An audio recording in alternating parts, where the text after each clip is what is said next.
Welcome back to the Football Terrace. It's the Top 6 show. Hit the like button, subscribe, make sure the bell notifications are turned on. An amazing panel for you tonight with Saad, Dio. We've got Will here. Well, he's taking his hat off as well. Man like Sinead O'Connor is in the house. And Nobbins is back with us. You do look a bit like Sinead O'Connor, bruv, honestly. Nothing compares to you. You know that is right. You know who Sinead O'Connor is, don't you? Yeah, of course I know who Sinead O'Connor is. Just checking. Oh, yeah. Just checking. How is everyone today? We all enjoying the beautiful hot summer in England? Yes, it's glorious. Yeah. Nobbins, you look like you really burn. That sounds like an insult, so I'll take it as one. No, but you are right, sadly. It's annoying because when I was young, I used to tan really easily. You know, I was like, running around playing football, but now I do like internet videos. I've gone all pale. So yeah, it's a danger. And now whenever I go on a holiday, you are absolutely correct. Sadly. Yeah, I'm the same. That's why I said it. That's why I said it. I am bright red, peel, pow. I never go brown. Unfortunately, it doesn't happen for me. Well, my kids though, my daughter, her skin's like cement. Honestly, the tans are madness on her. I don't know where she gets it from. It ain't me. Sorry, were you saying something, Sard? No. I said I've never been sunburned. I don't get sunburned, no matter how long I've been. Me, I'm Sard. I don't sunburn. Shut up. Oh, my skin. I got skin like a rhino. You sicken me. You sicken me. It's not my fault, bro. I don't. But the thing is, though, Sard, that's because you strike me as such a geek. You never go out. That's why you don't burn. Do you actually go outside? Man, if you don't touch grass, you don't get burned, bruv. Listen, we're outside, man. We're outside. Anyway, we're outside. But yeah, no. I never. My name's Sard, and I never get rejected by girls. That's because you don't ask them out. You know what I mean? I know what this is. If you don't give them the opportunity, mate, you know what I mean? It can never happen.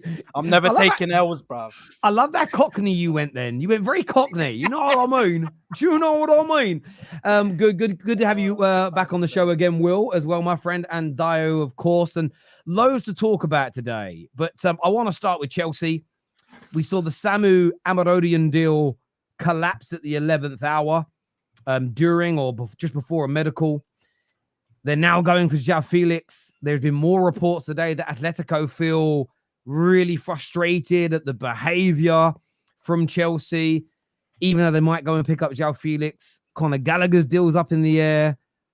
I'm going to throw it out to the panel. Whoever wants to go first can go first. Is this a mess or is this smart by Chelsea to walk away from Samu and go for João Felix? It's a W deal. So, like, this is some good business, right? Because Samu Amarodian, he's an average player. I think João Felix is better than him.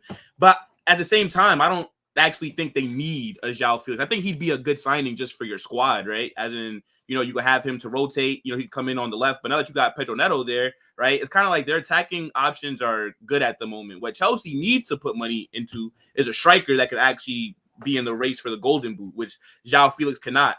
But overall, I mean, he's a good player. He already was there, the season before last. And I think they want to bring him back then. But I think Atletico Madrid's asking price was just ridiculous. But I think it's a good move, just in terms of building your overall squad, even though they already have 50 players. But João Felix, he's a good player. He is. And he played well for Barcelona last season. And then I think he fell out with Xavi and got dropped. But when he was starting on the left wing, he was playing really well. I'm just curious to see where they'll use him if Chelsea bring him. Would they use him on the wings? Would they play him as a 10, kind of have him rotate with Nkunku, or would they play him up front? But yeah, I think they just need a different profile of an attacker. But for their squad, I like it because he is a better player than Samu. What confuses me? What confuses me is how you go from Samu to saying, "All right, I want." I mean, what was the original deal with Samu? I hear he didn't pass his medicals. I hear another story where someone said Chelsea said he's going to go on loan when he gets to Chelsea, and he said he didn't want to go on loan. These are the reasons why the contract failed, and I'm asking myself, okay, if that deal fell through, how do you just turn around and say I want João Felix? What was the original agreement? Was it a player-for-player swap with Gallagher and money? Because that's the only time you can turn around on that kind of deal and say, give me João Felix instead, because the prices have to be different. And if the price is the same, then what's going on? But, it's not my place to And I don't know what the deal is, but if you're Mm. going to talk about Yao Felix as a player, I say yes, he's a quality player, and I think he will add some value to Chelsea. The problem I see is you have Nkunku on that left, you have Pedro Neto who can play left and right, and then you want to bring Yao Felix in as well. How are you going to rotate all three of them? If Pedro Neto stays fit all season, you're definitely going to want to play Palmer on the right? And if you and then on the left, Nkunku is not going to want to sit on the bench if he's fit all season for Yao Felix to play on. But I don't know if Yao Felix will want to do the same thing, or will Pedro Neto want to sit on the bench. Like it just becomes too much. I don't understand why they need him, because I think they already have a lot of quality there. And just like what Will said, I agree with you. They need to go find a striker, like somebody up front. They need a striker up front because they have enough firepower on the left and on the right already. But yeah, I mean, and they still have Udrik on that left as well. So it's a whole bunch of almost 4 or 5, you know. And I hear, like they said, if Yao Felix comes, then the Madueke is going to be gone. I've heard different things, and I'm just like, it's too. Chelsea's confusing right now. Like, I'm just confused. And Nobbins, do you think this is a case of it looks confusing to fans and rival fans, or do you think Chelsea are being a little bit messy and a little bit scattergun with their approach here? Yeah, scattergun is definitely the word of that. That's the operative word. It's a very good transfer from a financial perspective because it means that it facilitates the whole Gallagher leaving, and that means you get £40 million of pure profits on the accounts. But from a football perspective, it's a very odd transfer because they clearly didn't want to do it initially. Otherwise, that would have been the initial situation. Again, they're only doing it to facilitate the sale of Gallagher. And when you're making transfer decisions based on that aspect of the game rather than a footballing aspect, then I think at the top level, that's fundamentally a bad transfer, to be honest. Chelsea don't need João Felix. I'm thinking of all the other players like, you know, Nkunku and Palmer, who are going to be wanting to operate in the spaces that João Felix wants to operate in. Yeah, he's just not he's not the sort of player they need. He's also an entirely different profile of player to the striker they were initially going to get. I think that's another worry. If it was like a similar type of player, it would make sense because they clearly would have had, right, this is what we want in our head, therefore we're going to go for this sort of player. But no, they've just pivoted to a totally separate player. And again, we all know the only reason that's happening is so that they can actually sell Gallagher for PSR purposes, as I say, for the £40 million profit from an academy player. So yeah, it's scattergun, it's desperate, it is odd squad building, and I don't know what Maresca's going to make of his squad next season. He's going to have, I believe he's probably going to encounter the same issues, you know, Potter and Poch encountered, RE, bloated squad, lots of players who will demand a certain amount of league minutes, but they won't be able to do that purely from a number of bodies perspective. Yeah, it's a very odd transfer from a footballing perspective, but not from a financial one. Yeah, they could have gone for João Felix from the very beginning. Why go for Omar Dion? Yeah. Because I think fundamentally they don't really want Felix. They wanted this other chap. That's what Otherwise, I'm saying. as you say, exactly, they would have just come for Felix immediately. So it's all to facilitate. Could it be? Can I defend Chelsea here a little bit and throw out a scenario? Could it be that they are now closer to the victor? Because what never made sense to me was them signing Amarodian and Osimhen. They were reporting they were looking at both. But could it be that they've maybe made some breakthroughs with the Osimhen deal and they've decided we don't need Samu now, so let's cancel this deal? But now they have to take somebody, otherwise they can't get rid of Conor Gallagher as an example. So it's almost a case of let's bring someone in like João Felix, have him for a year or so. If he doesn't deliver, we can sell him. Because if they then go and get Osimhen, then that looks like a really good couple of deals in terms of the quality coming in.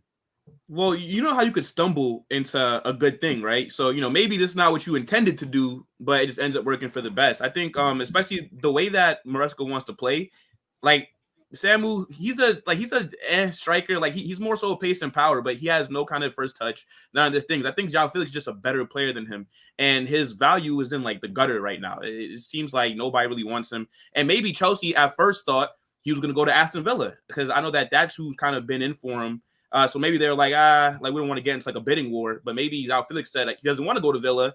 So now they're like, okay, well then maybe we could bring you here. Now we don't want this the Samu guy. I'm thinking like maybe it could be something like that, but again, they just don't really need him per se. But I think he is a good player for the squad. I think he helps everybody's squad in the Premier League if they were to go sign him, because he is a good player.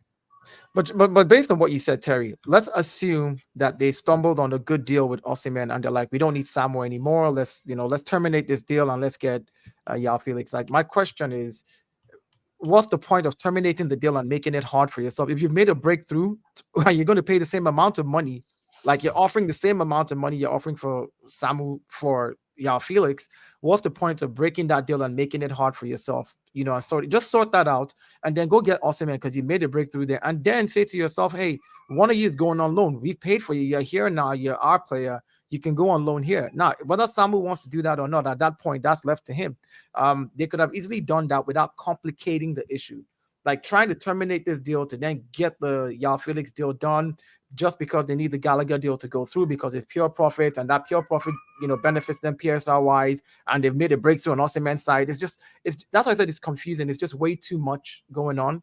I'm only looking at it based on what we see from the outside. So, but João Felix as a player, I think he's a step up for them, and so I won't knock them for getting João Felix. That's a good deal player wise. I'm not going to knock you for getting João Felix, but just the way it's been done, it's too scatterbrained. It's just way too scattered. Like, just let the Samu deal go through, go do your Osimhen deal, and just loan out one player. I mean, like, just simplify your life. If you really want the Gallagher deal to go through, why would you then do that to Atletico and say, oh yeah, well, we want to cancel this deal and we want this? Now Atletico is upset. They could turn around and be like, take Gallagher back. We don't care. Like, why? They'll just do I Gallagher think they somewhere want else. the player though. I know they think do, but I'm want the saying, player. I know they want it, but I'm saying if somebody starts antagonizing you, you've already had a deal, like you start making things difficult. I want the player, but not to the detriment of my club. If I were Atletico and you're giving me all of this press, I could turn around and be like, I don't need it anymore. Let's just. But then why is all the this blame whole, on this whole Chelsea? this It's not the blame is not on them. We're just saying, like, you. So think about it. That's why I said if Samu failed his medical, then Chelsea have a right. I totally agree with Chelsea to carry on and say we can't do this deal. If the player fails his medical, what's the point of doing the deal? But if it's because of any other reason, like any other random reason, I think they just overcomplicated it for themselves. So the blame is not on them. It's just like you're overcomplicating something that could have been simple. That's all. That's how I look at it. So apparently Chelsea journalists came out and said that apparently they tried to add on some stuff to the deal, is what I heard like today. Yeah, I've heard all sorts. I've heard in that the last couple of hours. Yeah, I've heard that they tried to buy half his image rights. It didn't go down well. I've heard a number of different things. My gut feeling is Chelsea have changed their mind about Samuel Amorodion. Yeah, and they've found a way of getting themselves out of the deal. Do you think, Henry, this is going to work out for Chelsea? They're going to be in a net positive in terms of quality in their squad and therefore in improving their performances? I think it'll improve their performances. Neto is a great player. Dewsbury Hall kind of fits the system, but they're 187 million euros in so far. If they're going to get Osimhen and two other players over the line, you're probably looking at north of 250. They're not in like the biggest of European competitions. Rotation, like how many more attackers can they get in their squad? A couple of them surely have got to leave. Like, I'm looking at Sterling, I'm looking at Mudryk, even Jackson. Like, if they're going to bring in a Victor Osimhen, where does that leave him? I know only probably 10% of their players they're going to sign will actually be around. It will just be, if they don't perform, sell them on in the future for a financial gain. But they've really got to get in the top four this year or get as close to it as they can. If they have another year of finishing in around the Conference League, this level of spending can't continue. Like, other than Pedro Neto, how many of their signings actually get in their 11? Neto and Dewsbury Hall. Does Philippe Jorgensen start? Amari Kellerman, Aaron Alessano, Renato Vega? Where does Dewsbury Hall fit in? Probably replace Gallagher. But Gallagher wasn't going to be starting for them. Well, this is the thing. What's Chelsea's best midfield? Like, the board have come out like and said Enzo, Caicedo, and so Enzo, Caicedo, and Kunku.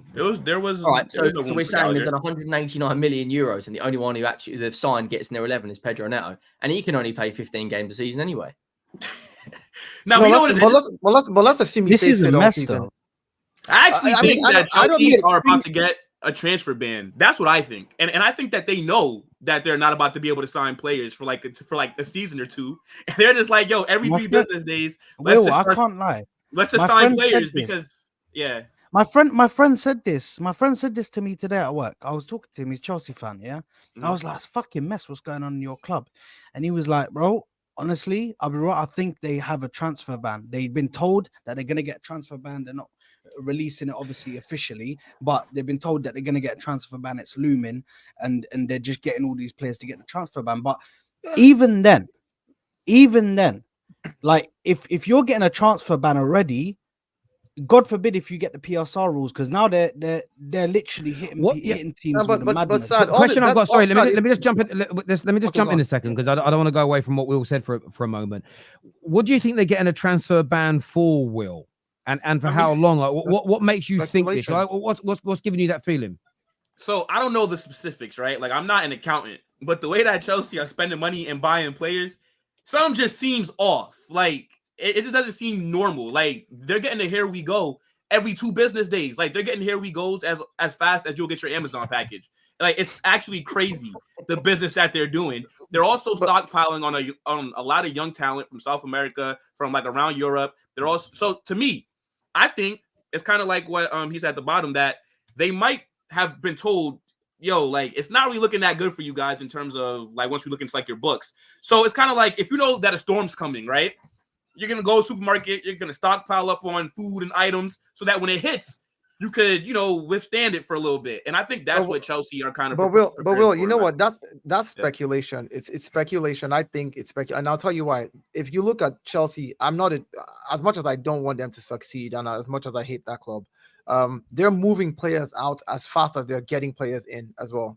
If you go look at the amount of players they've moved out in the last week and a half from their academy, Chelsea has literally moved out a lot. Like to you, it might be nothing, but you see all that 5 million, 3 million, 8 million, 7 million. Yeah, like it adds up. That is full profit. And you move out 10 of those guys. That's 80 million in the background you've moved out. So PSR, I don't think is the real issue for Chelsea. I just think that they're very disorganized. I just think they're very, very, very disorganized. Because if you do the maths right and you say, oh, well, they're buying so many players right now, but they're giving out long-term contracts. So they're not spending like on a yearly, if they pay 60 million for a player, they're paying 10 million this year and they're paying 10 over the next 6 years. Yeah. So on their books, it's 10 million this year. It's not 60 million this year. Meanwhile, in the same year, they've moved out 4 academy players for 40 million. Well, no, so but they made they've made even more than that. No. They've made even more than that. They've done over 100 million in academy players because exactly. Maatsen, See what I'm saying? Matson, so what's the left back? Lewis Hall, Murray Hutchinson, and they're probably going to get rid of Tomori. They're then going to have Conor Gallagher. They could be nearer 140 to 150 million in sales. Like Chelsea, they do and there's two things in this. Whatever player you sell, it counts as instant income on your business. So it doesn't matter if they're an academy player. No, not full profit. I'll get to that. So it doesn't matter if they're an academy player or bought last year. If you sell someone today for 80 million, the income on your trading accounts says 80 million pound of income. However, it's full profit if they're an academy player or if you don't have any outstanding debt on them. So for instance, if you buy a player for 60 million, but you're paying it off over 8 years and you sell him 3 years in, you still theoretically owe money on that player. So it's not going to be 100% profit. So the fact they've sold all these guys, they're going to make, I don't think they're stockpiling for a transfer ban, maybe to do with the stuff that they've mentioned for him. Yeah. I think a lot of this stockpiling is to sell and make more money in the future. I really do. I think that in my opinion, Chelsea have made 3 signings this summer, maybe one of the youngsters. The rest of what they're doing wrong is communication. And we had Chelsea fans on this morning. I think they got it so spot on. They think the communication is off. Stop making a fanfare for all these kids and just buy them quietly under the table. Make sure that Man United have bought loads of youngsters in the last few years, loads. None of them appear on transfermarket.co.uk. They're not on there because Fabrizio don't know about them. The club just announces it in a little footnote on the website, and it just sort of says Man United have paid £1 million for Harry Amas from Watford, but that we don't make a big song and dance. When you get the fan, everyone goes, oh, you've signed 15 players. I reckon a lot of our clubs have signed similar amounts of youngsters in the last 2 or 3 years, but we just don't know about it. And I think think it's a little different though, Terry, because they're spending big money on these youngsters, like 20 million. This is true. Yeah. That's 15 true. million. So like, like this isn't like you guys signing the kid from like Arsenal for for like free or for like $1 million or whatever. Like these are kind of big deals. Yeah, for but young players, Will think Good about point. this. which makes But it Will get a think little about highlighted. Go ahead. Will think about it, right? Obi Chido Martin's deal is a small deal, but yet it was talked about, but it wasn't something that they glossed over and stayed on. I think Chelsea's communication department, I agree with Terry, has a problem. Regardless of how big the deal is, you can pull that deal off, and by the time you want to talk about the money, it's all right. The deal is gone. The kid is in. It's all done. We're talking about the youngsters that they're buying, right? Don't go announcing, oh, we're bringing a guy from Palmeiras in Brazil for 45 million. Don't even just be like, hey, when Real Madrid does it, what does Real Madrid say? They say star kid, wonder kid coming to Real Madrid. We're waiting and waiting and waiting. And then later on, when the kid has arrived, you're like, oh, Endrick is 6,500. That's when you hear the price, but it's too late. That's not true, bro. We knew about No, it. not all. It's Not all. It's all Let me just- Fabrizio's fault, really. I hear you, but who feeds Fabrizio? Who feeds Fabrizio information? He gets The it from agent. the inside. Yeah, but the agents. No. and the insiders I at don't the think. club. I don't think it's the agents feeding Fabrizio with Chelsea. I think it's Chelsea feeding Fabrizio. It's the And there's nothing wrong. And there's nothing. And there's nothing with wrong. There's nothing wrong from that, from Fabrizio's point of view. If Chelsea rung me now and said, Terry, we're going to give you exclusive transfer information, I'm not going to say no to it. But equally, you can't not report what they're telling you, because that would be, and that's what's. So I just think, and I do get what Abdi said here. Abdi's kind of echoed what you've said, Will, which is you don't get it. No, I do get it. We spend 20 million plus on youngsters that we get traction. That's why it gets traction. But you don't get traction from Fabrizio. You give the information to Fabrizio. You could have still done a lot of these deals in a quieter way. I still think the point remains to a certain degree. You make every deal sound like you're signing a wonder kid who's going to be in this first team squad next year. And that's why I think a lot of your fans and a lot of rivals are well confused with what the strategy is. Is it just youngsters you're buying? You're now looking at more older players, ducking out on players. I just think you need to you have to be careful of the optics sometimes, because those optics lead to pressure and frustration and anger, and that seeps into a dressing room. And I think this all plays a fundamental part. Viewers, do us a big favor, please, and make sure you've hit the like button. Make sure you are subscribing as well. Kieran here says, an elite centre-back and an Osimhen, and we are good, in my opinion. Need to offload an awful lot. We will do well, mark my words. How do you guys think? I want to go to Henry first on this. How do you think Chelsea will perform this season? That's $1 million question. I think their performances will be somewhat what we've seen in pre-season, very much up and down. I thought they played well against Inter Milan, probably deserved the draw and the balance of play. But when I look at output and I look through that entire squad, other than Nkunku and Palmer, I'm looking at it going, right, who's going to drag you through now? That's why I think if they sign Osimhen over the line, then it's a game changer. But I think they could finish anywhere between 5th and 8th, and that's not an agenda. I just think they're stronger. I think Villa are stronger. I think Newcastle without Europe. Like the big thing is going to be is how does Enzo Maresca rotate all of these attackers? Because like the starters that were in last season and Poch towards the end started to pick up some form. And I thought Chelsea would kind of try to pick up where they've left off. New systems been implemented, new tactics, new style of pressing, trying to have a lot more possession style based football now. I don't really know. After the first game against Man City, I mean, I don't know. I don't like saying it's a free hit, but I don't expect Chelsea to win that game. I don't expect Chelsea to draw that game. I think Man City could go and quite easily score 2, 3, 4 goals. But then after that, the first 10 games of Maresca's reign are going to be so important, because we know what that Chelsea fan base is like. As soon as they start getting a few L's, it's absolute Curtin Albion. But I anywhere between 5th and 8th for me, I think they'll finish. But I think there'll be a lot of good team performances. Kind of like us last year. Hammer a lot of teams, but also get hammered by a lot of teams. Like we conceded 4 against Brighton, 4 against Newcastle. Spursy. Yeah, that's kind of when you look at this Chelsea. Tell me, other than Palmer and Nkunku, who's gonna get a lot of GA in that team? I mean, but you can spread it around though, Henry. Like you don't need somebody to come in and just bag you 20 Okay, goals. how many like white one players person. get more than 10 goals? I don't think it necessarily has to be like no, but what I'm saying is that like if you're creating chances as a team, right, and your team scoring chances, look, I think Chelsea are gonna cook next season. I think that they will. I think they come up like 4th or 5th, like Fourth or fifth. 4th or 5th, bro. Chelsea have a very good squad. Like look at Chelsea's squad, and I think I saw that super chat brought up about how okay, so yes, they do need a striker, right? They do need like a guy that could be in the box and could bag them goals, like a Victor Osimhen. But I think defensively, right, aside from their center backs, like they're a little iffy, but I think if Wesley Fofana could stay fit, I think they'll be solid back there. I think a lot That's of the big people question. forget how good Wesley Fofana is. Like, but before the injuries, he was a really good center back, and it looks like he's fit now, right? It also depends on how Reece James can stay fit as well. They got Malo Gusto. Their midfield is solid. I think they have arguably the best midfield in the Prem, right? With their options, you got Enzo, you have Caicedo, you got Lavia coming off the bench, you have Nkunku who's now fit, right? Dewsbury Hall, and then you have Cole Palmer who's arguably the best signing of the season last summer. Then now you just added Pedro Neto, regardless of his fitness and whatnot. He's still a very good player that I think everybody here would have taken on their team. And then Nicholas Jackson's also not that bad either. He's a good player. So I think you say one of the best or the best midfield in the Prem. What did you say? One of the best. One of the for me, Chelsea like top 3 midfield in the Prem. Top 3. Top 3, yeah. Nowhere near. Will. I don't know what you're smoking. I think Arsenal, I don't City, know what you're smoking, brother. Liverpool. How do Arsenal? Hold on, wait. Are you basing this? Hang on, guys. Let me just jump in here. Break that down. Whose midfields are above them, and why do you think it's the 3rd best in the league? Well, because I just like the balance.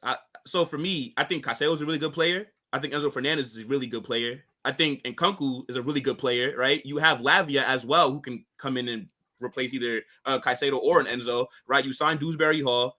Have a good team. You could also even maybe sometimes play Cole Palmer in like that 10 role, depending on how you want to go with your different formations. Like for me, Arsenal don't have a better midfield than Chelsea because you're still looking to buy somebody to play next to Declan Rice. Hang on. Like you're relying on. You're relying on Thomas Partey. Hold on. What are you basing this on? I'm asking because you've mentioned all these players who have talent, but you can't tell me 10 games that they've played together in that midfield that you can point to at the Chelsea midfield. So if you're just basing it on paper, on talent alone, I understand where you're coming from. If you're saying, oh, well, on paper, man for man, well, Nkunku is better than this person or whatever, it's all subjective. I hear that. We're asking the best why are you saying, not on paper, actively, like looking at the midfield, looking at because City's we got to talk about it from a talent. No. You can't just talk about it from talent purely. You have to talk about it as the midfield. So are you saying if we go up against Chelsea's midfield right now, right? Forget Marino. Marino is not in. I'm not going to count a player that hasn't come in right now.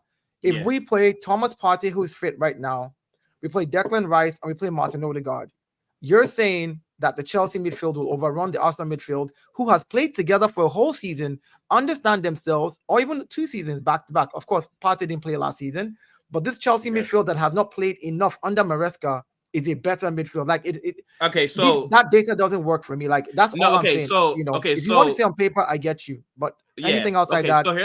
So here's what I would say, right? I'd rather have Enzo and Caicedo over Rice and Thomas Partey. The only player that I would really look at is Martin Odegaard for me. Yeah, I'm just being real. I know that everybody wants to make it seem boom for Chelsea, but guys. When Will, can I ask something? When Will's explaining himself, can we not interrupt and just let him keep talking, please? Otherwise, we don't actually hear the rationale. We just hear that I disagree. You've got to hear the rationale, and then I'll go to you guys to try and rebuttal. Sorry, continue, please, Will. Yeah, no, I was just saying, just from an overall team POV, right? And I get what Dio is saying in terms of, so we haven't necessarily seen it yet because of injuries and other things, but I kind of have to go based off the potential, right? Like that's why these players are bought. Now, obviously, right? Arsenal's midfield, they've done it, right? You guys are in a title race. That's fantastic. But I'm saying I would rather have Chelsea's midfield right now than have Arsenal's. That's why Arsenal, right? You guys bought Declan Rice. He's supposed to be a DM that can't play as one. You need somebody next to him because he can't receive the ball from the back line without losing it if he's being pressed. So now, even if you do bring in Marino from Real Sociedad, that's the wrong midfielder from that team to go look at because I don't think he's all that either. So to me, aside from Man City's, who's also is a little shaky, right? Because there's nobody really next to Rodri unless you really rate Kovacic or Matthias Nunes. for me, I think Chelsea's midfield is just complete. Like I think it's well balanced. What And I don't makes think it there's well? any reason why they What should- makes it well balanced? Are you? This is why I'm asking you. See, here's the point. You Okay, can go only say well balanced when you have seen them play together and they look balanced. You assuming on paper that Enzo Fernandez and Caicedo complement each other because they're talented players, and Dewsbury Hall is talented. So But it's the Nkunku is same way that talented. Arsenal Hold on. fans- No, yeah, go ahead, go ahead. hold on. Go ahead. You assuming that because they look good talent on paper, that oh yeah, they look more balanced. Yes, on paper they might look balanced. On the field of play, they may not be balanced. And that's all I'm saying to you. On the Arsenal side of things, it's been proven that they balanced midfield. When they've played, nobody would have thought that they would have been that balanced. The point is, you can look at the players and say, well, this guy is more talented, but what profile and what role do they play in that midfield? Rodri, we know what he can do. Kovacic, we know how he complements Rodri. We know what that midfield can do. We know what De Bruyne can do when he's in that midfield and how they complement themselves. We haven't seen it with the Chelsea one. I'm not saying they're not talented players. Nkunku is talented. Caicedo is talented. Enzo is talented, but we haven't seen it yet. So to say, but it's your preference to say, hey, you prefer that, that's understandable. I'm just saying, if you ask me about Man City and Arsenal's midfield, look, give me KDB and Rodri any day.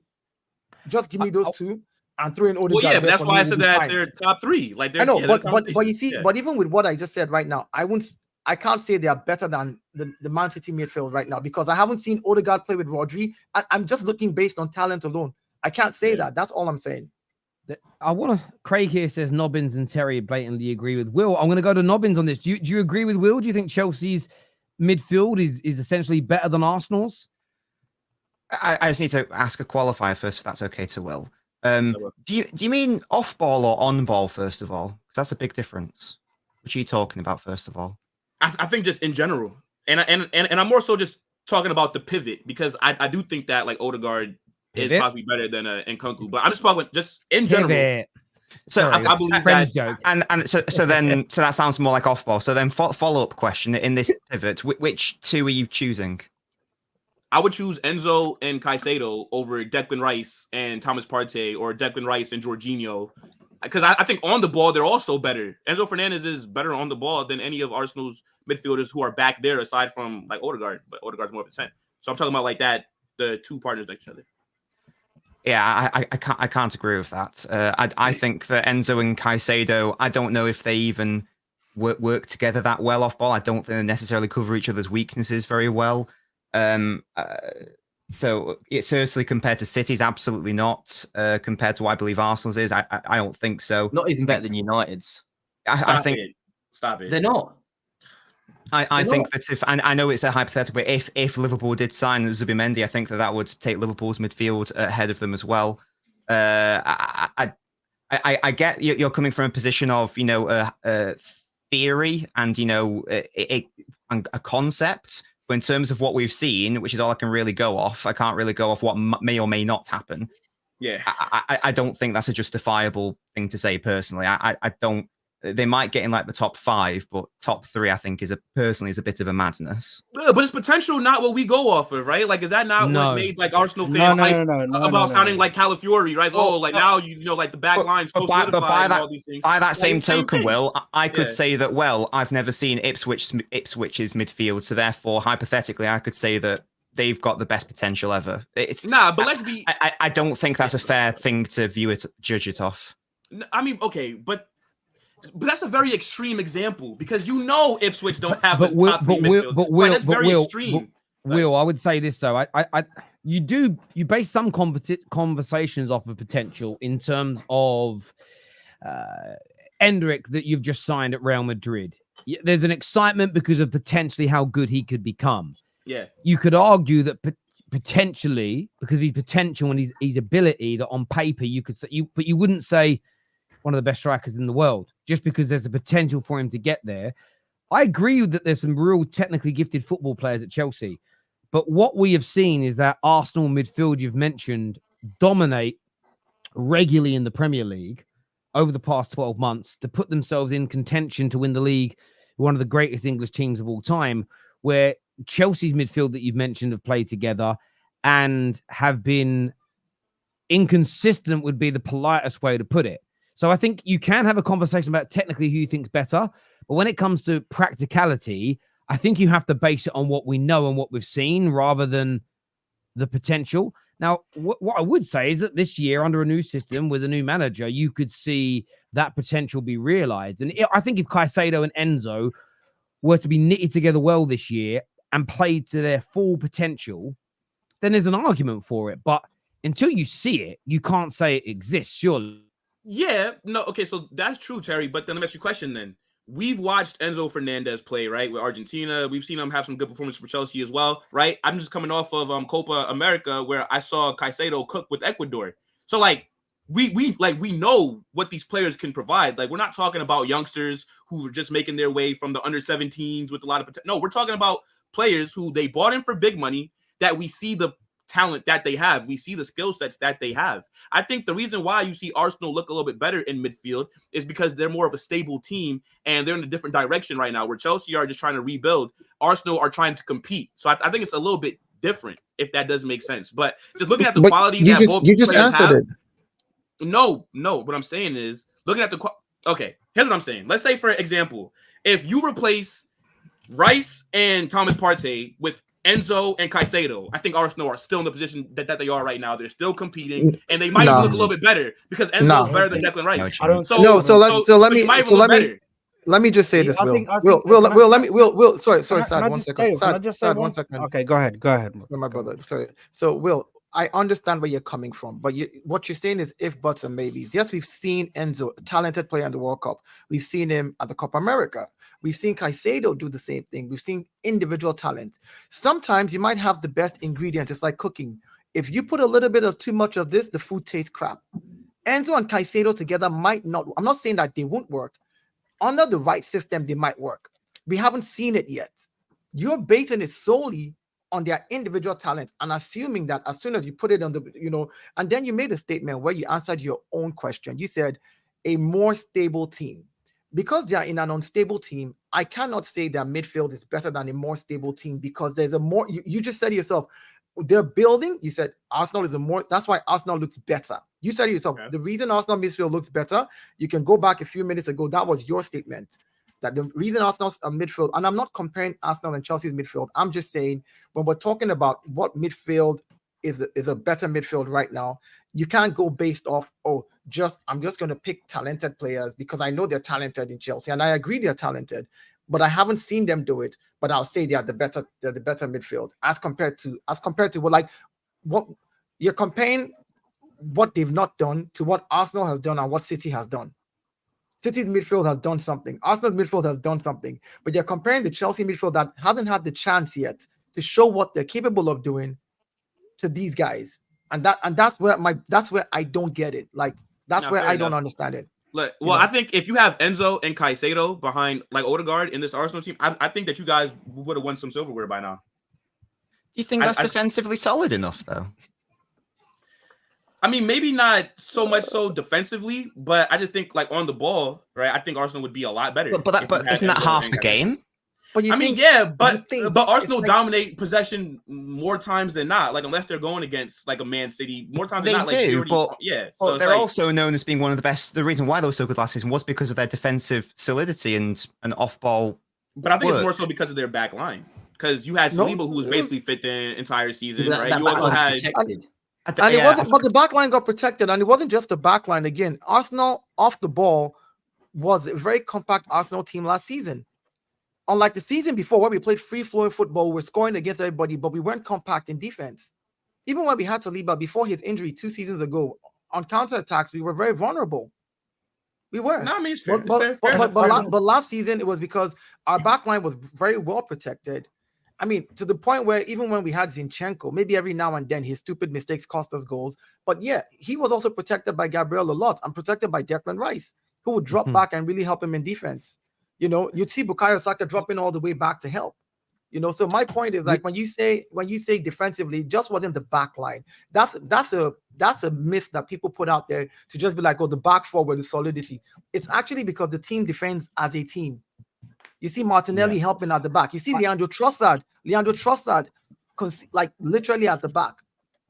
helping. So, Yeah, I hear you guys on that. Look, I want to leave it to the viewers to have their say, give their opinions on this. I think we can go around the houses on this debate 100 times over. Some super chats to go to. First of all, Don says they wanted Caicedo. Don's been agreeing, so I need to ask Don a question in the comments. Do you agree with what Will has said? Do you think Arsenal would be a better team if they swap Partey and Rice for Caicedo and Enzo now today? I want a yes or no answer on that one from you, please, bro.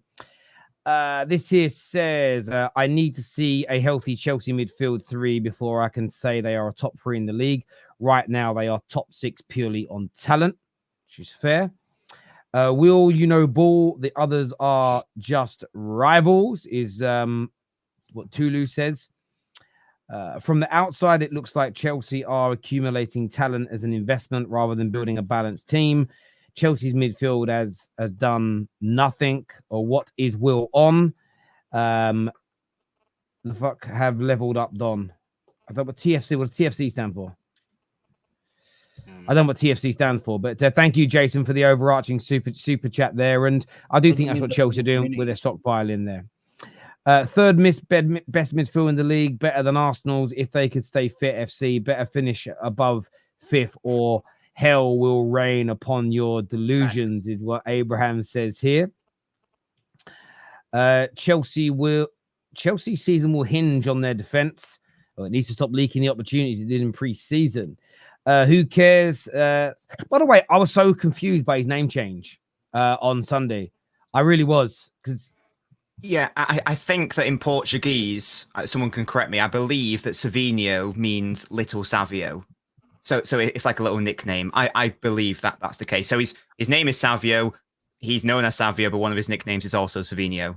But most of the names are correct. A lot of the names that Brazilian players have where it ends in INHO, like the Enios, the Dinios, etc., that's not actually their real names a lot of the time. It's just like a nickname thing. Nickname, yes. I think it's a nickname. I believe that's right. So, but both are correct in the same way. Chicharito and Javier Hernandez were both correct. Same person. That makes sense. Terry. So in Nobbins, can I ask you guys a question? So I know we're just talking about potential. So can I say that I think potentially Savio will be a top 10 winger by the time the season is done?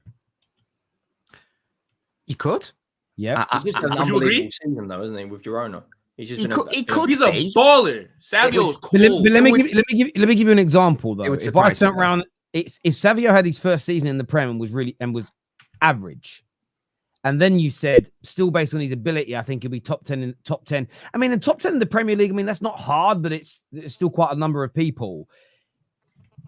You can say it. What you didn't say is I think potentially under Maresca this season we will see Chelsea's midfield become the 3rd best in the league. You said if you plug it in now to Arsenal's team, they're better. That is a different statement. Fine. I cannot believe what I've heard today. I cannot believe what I've heard. I'll defend the point too. I am flabbergasted. You did defend your point. I don't agree with your point, but I will say this: you defended it very well, even though I disagreed with it. Will, you saying Chelsea's midfield is better than Arsenal's is like Don saying Mudryk is better than Martinelli. Yeah, they might be better in Wonderland. Half man, half amazing. Says, Will, your football knowledge is crap. Stick to soccer. Don't be rude. Their midfield is not even better than Man United's bar Arsenal. Enzo is not, well, especially when we get Ugarte. It's a bit of fun. I think Will can take it. This guy said no one next to Rodri, like Rodri needs anyone next to him. All right, so then play with 10 men next season. He does need someone next to him, to be fair. I will say that much. Oh yeah, most footballers all these guys need at least 10 other people around them to win. It's like unless it's Declan Rice. Unless it's Declan Rice and they say, oh, he's so useless, he can't play 6, he needs someone next to him. But everybody needs someone next to them. I mean, Manu had to save him during the Euros, though.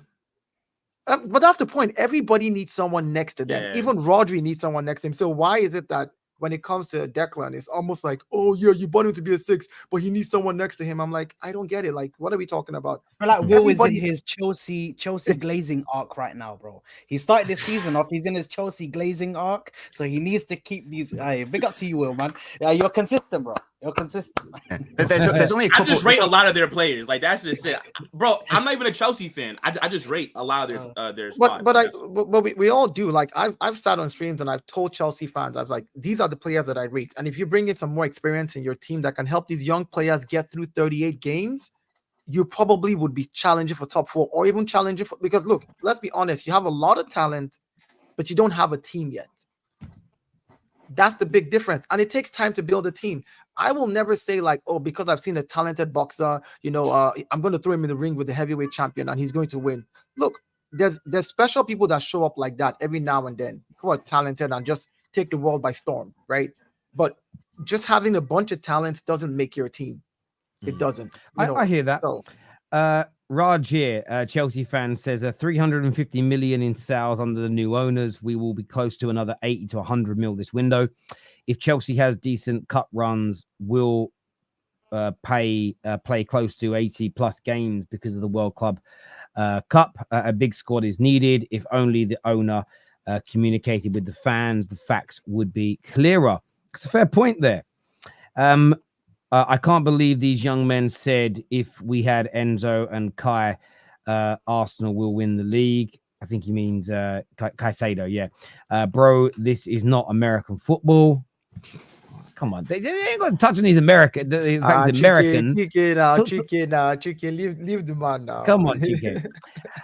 So a 6 can only be played in one way. When did all something have to play like Rodri? Rice is a destroyer of a 6 and is the best at it. There are multiple ways to play 6. Hate this narrative. It's jarring. We're going to come back. DJ also here says the spending is excessive, but rivals seem to forget over the last 3 years how much we've made in sales and how much our profit, how much pure profit has been made. That's very, very true, DJ. Viewers, hit like buttons. Make sure you're all subscribing to the Terrace as well. Arsenal. Lots of talk about Osimhen today, partly because Chelsea are looking at him, and a few journalists said that's where their focus is going to go. We've had the DiMarzios, Evening Standard, and a few other outlets talk about Arsenal holding an interest in him. What are you saying, Saad? When the Marino deal gets completed, what do you expect Arsenal to do next? Your director of football reportedly told fans in America that just be patient. You're going to be blown away in the end with what we're doing. That doesn't sound to me like Calafiori and Marino. Like, because no fan will be blown away by that. Do you think it's going to be Osimhen? Do you think it's going to be? Do you think there could be an Osimhen deal, or do you think it will be somebody else? What's your gut telling you? Well, obviously they've been trying to get rid of Nketiah to facilitate. Well, it looks like from all of the news that we're hearing that they're trying to get rid of Nketiah to facilitate a move for a massive winger to come in, and then obviously everybody will move down the pecking order. Now, for me, I look at what's going on right now, and I look at how we're reacting in the window. Obviously, rejecting offers for Nketiah, and apparently now it looks like he's staying. Obviously, Olympique Marseille have moved interest, so they're no longer going for him. They went for Wahi, I believe, who's a very good striker in himself as well. I thought he was back on again the other day. I thought it was back on. Is it now? No, officially today they finalized the deal with Wahi, so now he's going to Olympique Marseille. Okay.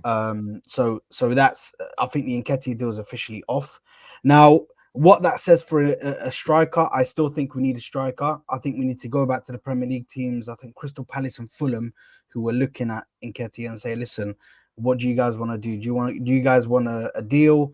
Let's get this guy out, because I don't think he really has a future anymore, man. I even this season, I don't think this upcoming season he can even stay there, because he's still getting paid 100k a week.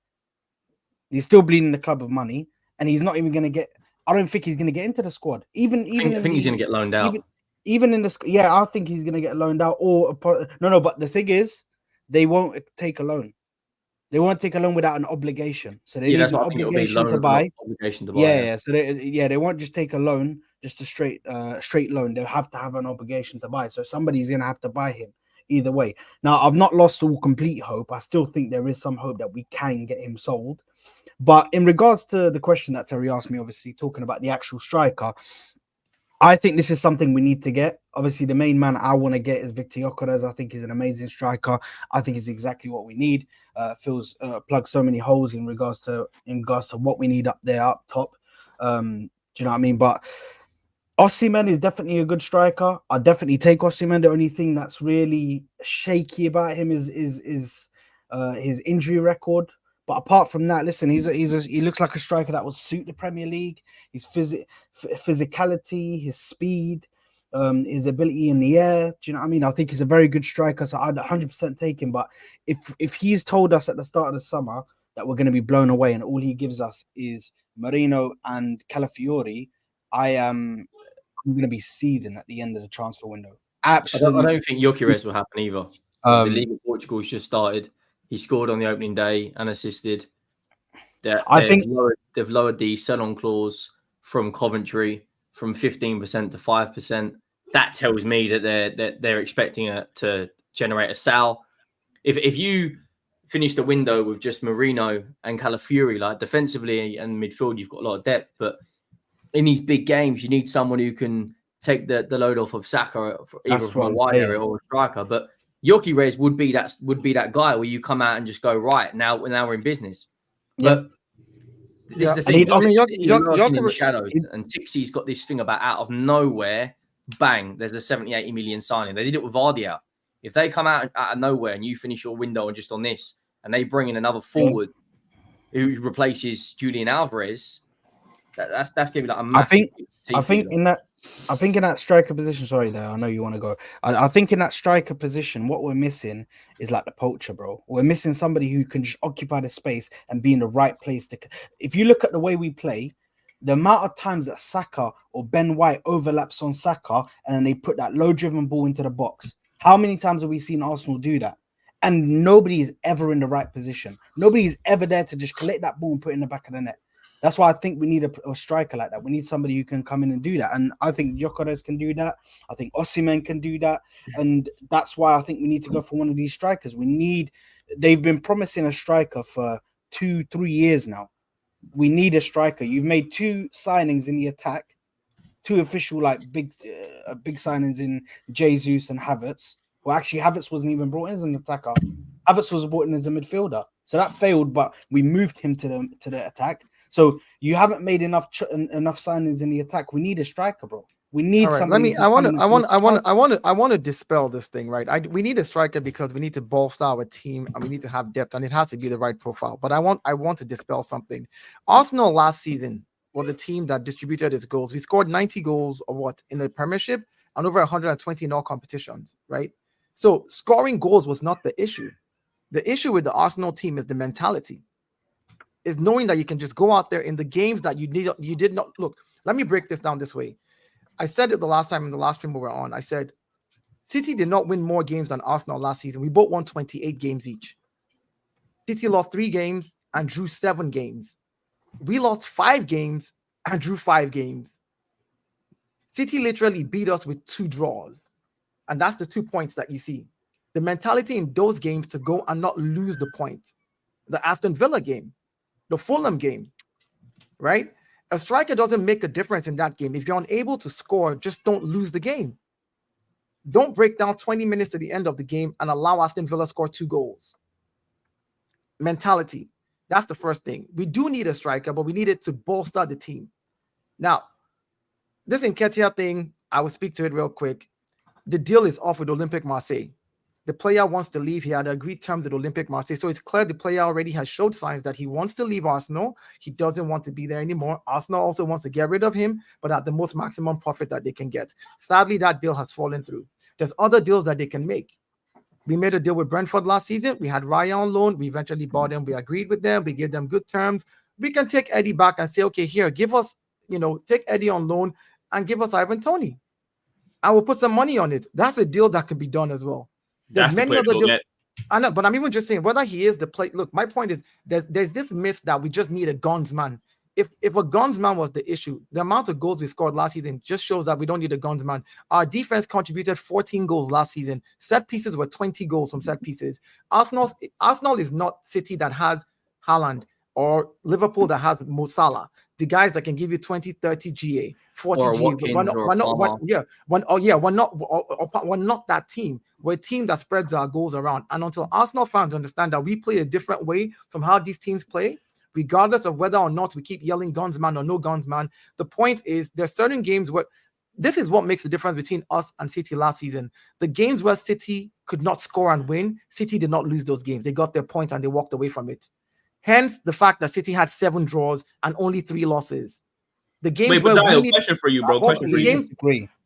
Hold I'll on, go the games after where Will. the games where we needed to do the exact same thing, we lost mentality in those games and we did not do it. We allowed those teams to come back and score one. The Fulham game, we were 2-1 up. And a few minutes at the end of the game, we let them equalize. Like, what are we doing here? Like, so that's the point. So the gap between us and City is not a massive cavern. It's just that the mentality. City players come out knowing that they're not losing this game. They're there to win. And if it's a minute more, they're going to keep doing everything they need to do to try to win. And if they don't win, they're not losing the game. Arsenal players take their feet off the pedal when it's 5 more minutes at the end of the game and everybody starts defending deep and backtracking. And then bozo moment happens and the other team scores. So mentality needs to shift. Yes, we need an attacker to bolster. And the reason I say we need a striker is this. I would rather have Gabby Jesus and Bukayo Saka on the right, Martinelli and Leandro Trossard on the left. Bring in another attacker with Kai Havertz for our middle. We have Marino in the midfield, Rice, Odegaard, Thomas Partey, and Jorginho. That's the midfield we have. If we have that midfield, we're solid. In defense, we have Calafiori, we have Gabriel, we have Saliba, we have White, we have Timber, who's coming back. That's almost a new signing as well. We didn't see him all last season.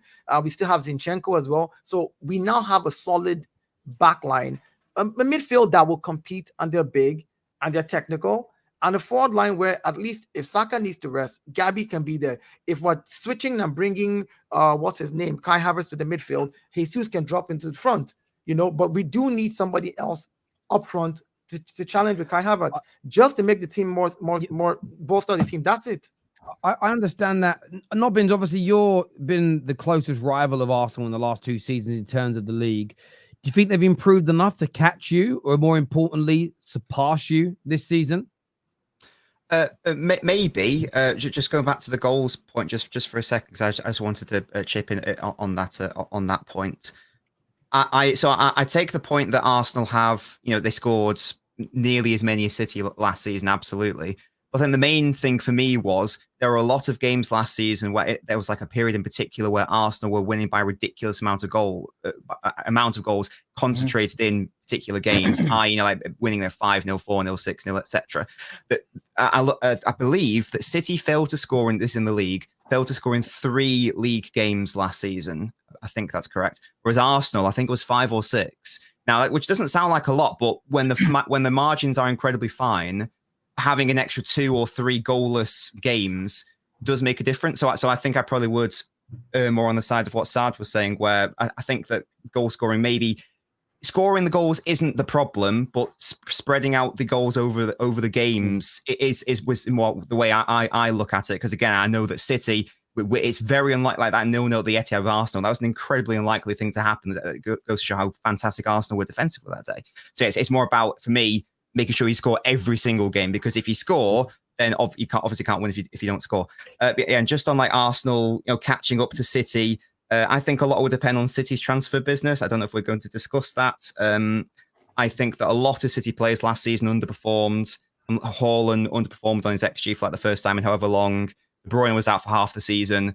We were shoehorning in Alvarez in midfield. Pep had his worst ever period as a league manager in that sort of like November period. But ultimately, we still won the league. So I would like to think from a City fan's perspective that all of those weird things won't happen all at once again. And that, as I say, that our best player won't be out for half the season. But if we don't sign a player who I think we need, then I'm actually more sort of leaning towards maybe Arsenal winning the league if they get the players through the door that we are discussing. So I think yes, they have done enough. Can I just say something, because I think my point was kind of misunderstood. I'm not trying to say that we need a striker because we need more goals. But I'm saying that in regards to the games, because Nobbins is right. There was about 5 games where we didn't even score a goal. There was obviously the West Ham game where we couldn't even score to save our life. We were just sitting there approaching and inside the box. Oh, let's just try and pass the ball into the back of the net. Sometimes you need that player like an Alexis Sanchez who says, you know what?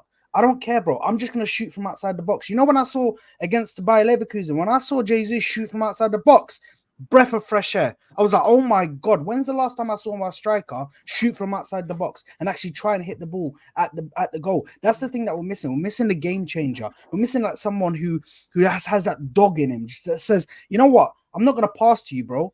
Yeah, I'm the striker. I'm a greedy guy. So I'm not going to pass to you. I'm going to go for goal because I want to get my goal. I want to save us. Doesn't like that. We need that clinical edge. But I think it's needed. But- sometimes Arteta, I don't understand. He sometimes he needs to have that player in there because although you might not like it, you require it. And that team is screaming for a game changer, someone who is greedy, someone who doesn't want to give up the ball. It's so clear to me. I don't understand how Arteta doesn't see it. Nubbins, to your point, you're right. But there's something that you did, that City did, that was very different from what Arsenal did. In those games where you did not score, you didn't lose those games. In the games, and that's one of the problems that we had. In the games where we did not score, like Aston Villa, we lost to them. In the games where we did not, like for you, it was a okay. Sorry to interrupt. But we did. We lost 2 out of 3. Yeah, but we didn't score against Villa, and we lost 1-0. We didn't score against you guys, lost 1-0. And we didn't score against you. That was the one we drew. So actually, only 1 out of 3 we did that. So those are your losses, right? And so that means that you're not scoring came in your lost games. The games that you lost. I see what you mean. So for you, that's what I'm saying. Like your 3 losses happen to be the games where you did not score. For us, in the games where we did not score, not only did we not lose those games and get a draw, we could have gotten a point from Villa, right? We could have gotten a point from every other game that we like.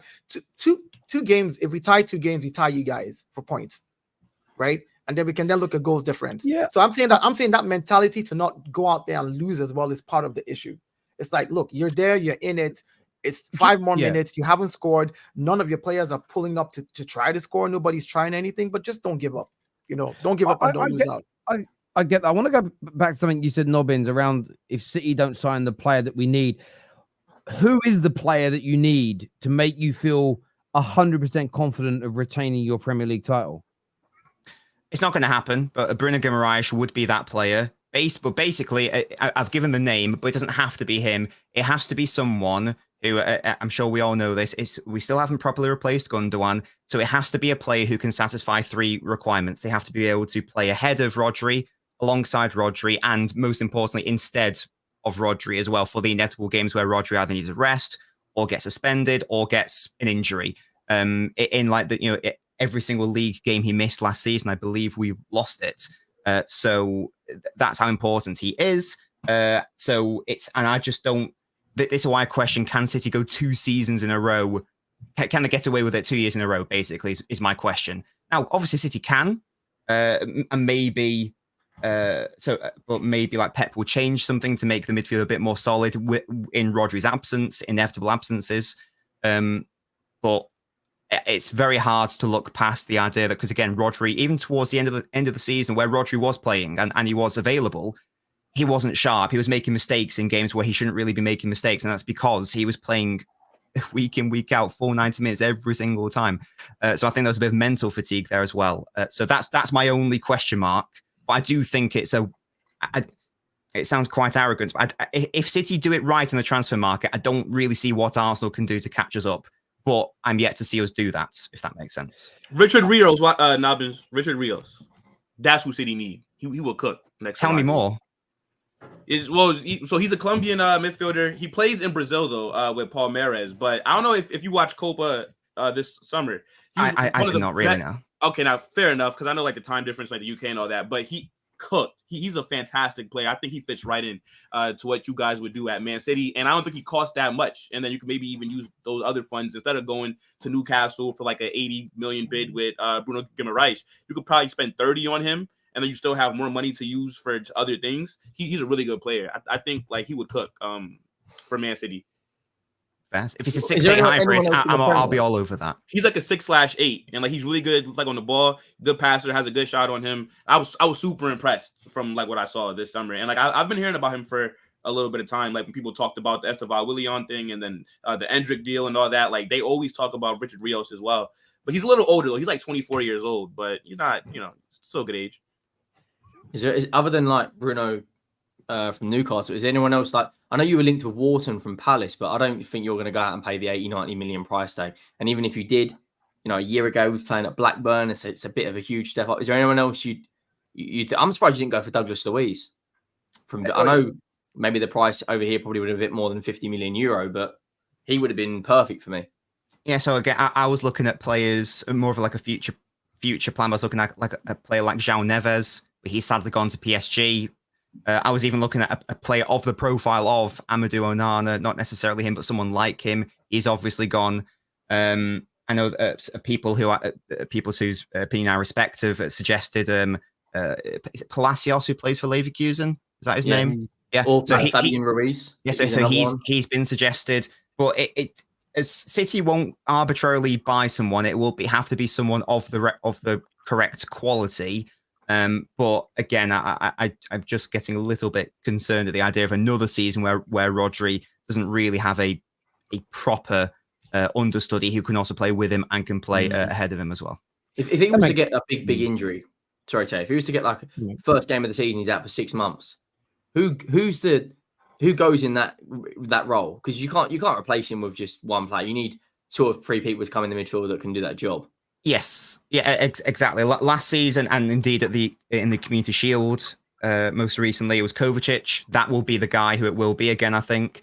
Now, unless he's gone up a level in terms of his 6 work, I don't think that's his bag necessarily. It's good to use in a pinch, but that's obviously not his main strength. He will need to be supported by someone else, whether that's Bernardo or Mateus Nunes or Rico Lewis or whoever. You're absolutely right. He can't. Pardon? Do you think you could change formation? We might, yeah. We might do. To be fair, like last season we built up in a 2-3 rather than a 3-2. Gave a bit more midfield security. Maybe we'll do a false 9 situation where Haaland's not playing, where like an Oscar Bob or Bernardo drops in, helps out in the midfield. So yeah, there's a big problem for Pep to solve if we don't sign that player, and if something happens to Rodri. It's Pep. Because you linked with Kimmich, weren't you? But I don't know if that'll be. I don't know if it's Pep. It's Pep. He can always fix it. I think people still that's the difference maker. Yeah. That's like people. I don't even see the City team as a City team. I see Pep Guardiola. I'm just like that's the guy who can turn any player that comes into that team to become world class. The way he sets them up for success. So, yeah.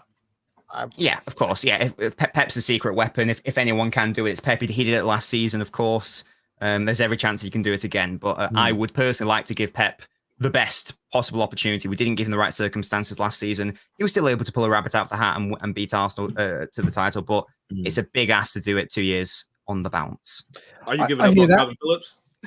I gave up on Calvin Phillips. Well, I just very briefly, because I know Terry wants to move on. The reason why Calvin Phillips doesn't work, was never going to work, even outside of the injury issues, and the fact he was burnt out after Leeds, is that Phillips is, he's now having a centre-back arc, but he's a pure 6. You can't really play as 8. We need someone who can do what Gundogan did, where you can play ahead of Rodri, but you can play alongside him, and you can play instead of him, so he gets enough minutes all around the pitch. Phillips was never going to be that. Just very quickly, Will, actually, I was going to go to you. If Arsenal were going to pick between Osimhen and Gyökeres, which one do you personally think they should go for? So I would say Osimhen, just because I'd be lying to you if I told you I ever watched a sporting game. So, I see like the compilations and like what he can do, but I can't really judge it based off that. So I would say Victor like Osimhen, just because I'm more familiar with his game. But if I'm being honest, I don't think that they should go in for either of them, Terry.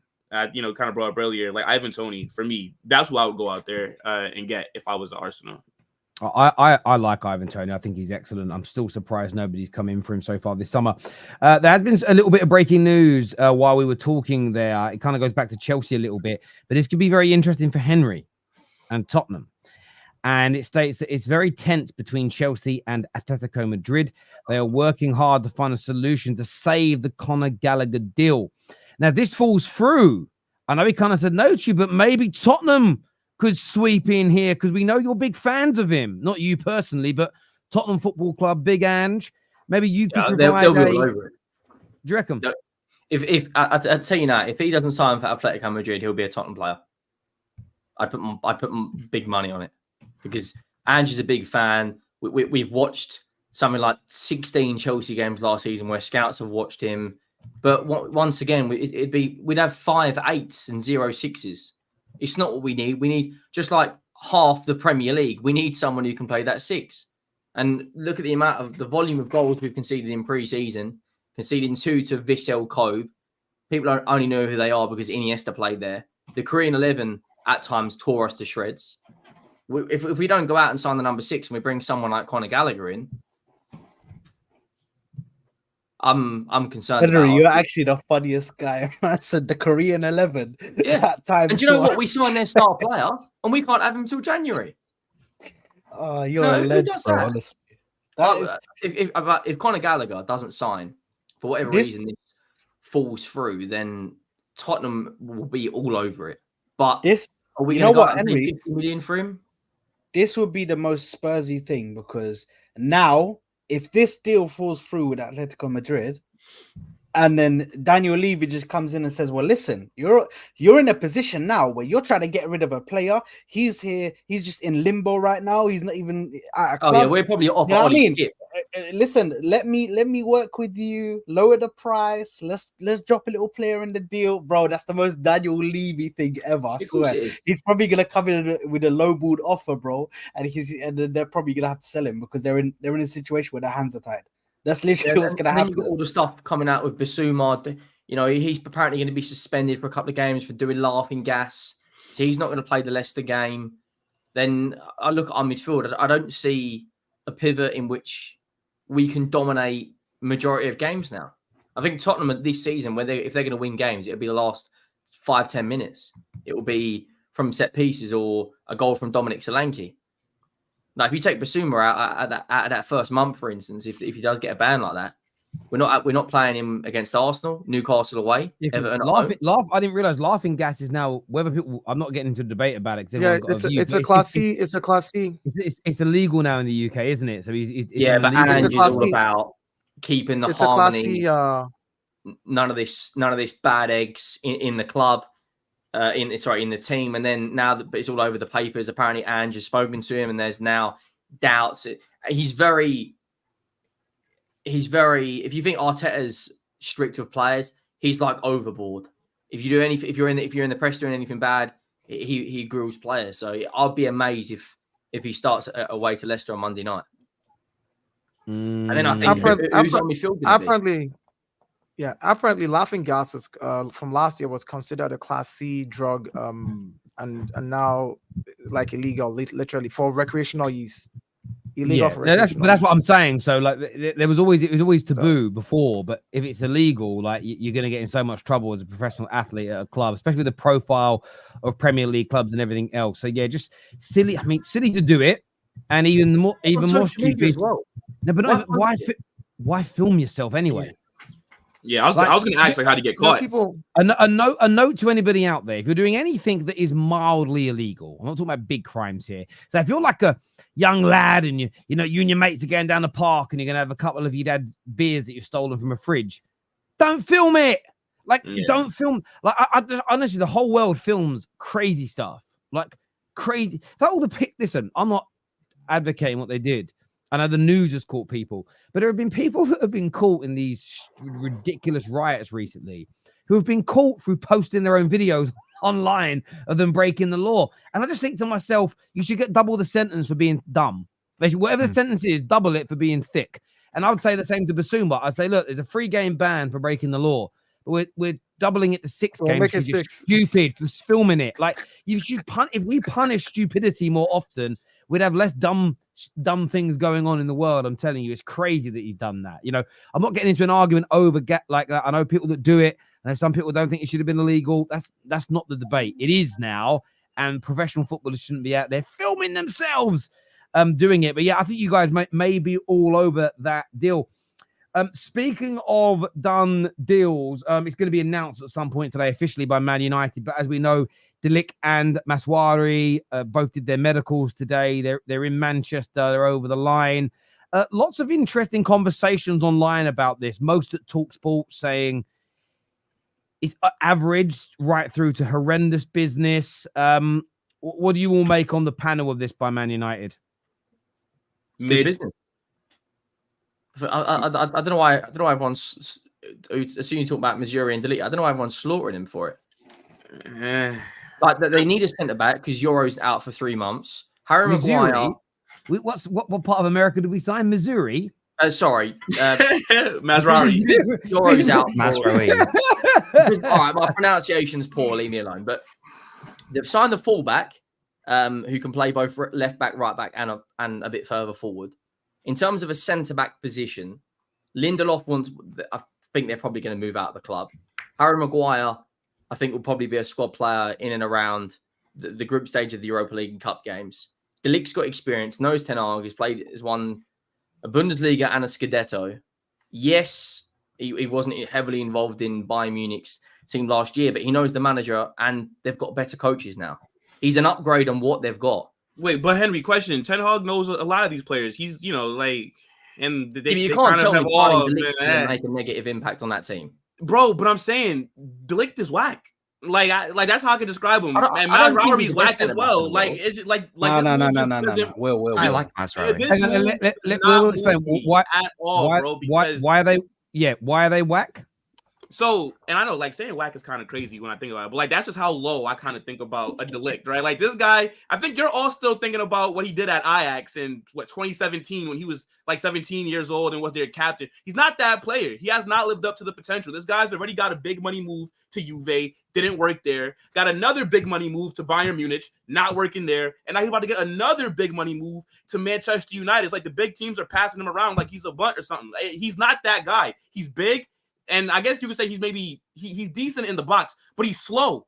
And I don't even think that he's that good on the ball. You basically just got a Dutch Harry Maguire. And I know that you do need a center back because Lenny Yoro is out. So I get from that POV, but that doesn't mean just go out there and give Bayern Munich 50 million for a player that they don't want. I'm pretty sure that the scouting department could have maybe did a little better there than just going to Ten Hag and saying, oh, what other former Ajax players would you like? Because both him and Mazraoui were both at Ajax underneath this manager. And then real quick to end it off, Mazraoui, he's decent on the ball, but again, I mean, it's more of, I guess, a squad competition signing right there. He's not better than Dalot. And then if Luke Shaw is fit, he's not better than Luke Shaw. So, this is the thing. So, De Ligt was suggested to the manager by the new footballing director. So it wasn't the manager who directly asked for him, although he is one of his ex-players, and of course you'd think he'd advocate for it. But these are both players who De Ligt will play a lot of first-team football, and Masraoui may as well. But Masraoui is literally coming in to be a backup. So this is the thing. I don't look at him as, wow, he's going to elevate our first team. What both of these players do, and we've already got a player out injured in Lenny Yoro, unfortunately, an Arsenal player. Still haven't seen the replay, which is weird. Broke his foot. I broke the metatarsal. It is what it is. But our main two centre-backs are going to be, in my opinion, if everybody was fit, would be Lenny Yoro and Lisandro Martinez. De Ligt is then third choice. And he will play game time because you rotate and you rest people and there's lots of games to play. But he's a much better third choice than we've got now. With Masraoui, the issue that we had with, I'd like better than him overall, especially with his injury record. But the problem Man United have is that the Frankenstein squad. So we would go from our best two centre backs. If we get two injuries, we can barely play out from the back. If we lose Dalot, we don't have a right back. If we lost Luke Shaw, which we didn't have a left back who was comfortable on the ball. Masraoui gives us that. The academy player, Harry Hamas, that we're promoting, very comfortable on the ball. For Man United to bring the style of football to life Ineos and the new football owners want, it clearly appears to be trying to play more football. We saw it in really nice spells against Manchester City at the weekend, what we're trying to do. We need to be ensuring that the vast majority of players that we buy have a much better technical base of football than we currently have. So we were never going to fix our squad in the first summer, which is why I'm not, if in 3 years' time we're signing players at this standard, I'll say, well, why aren't we leveling up?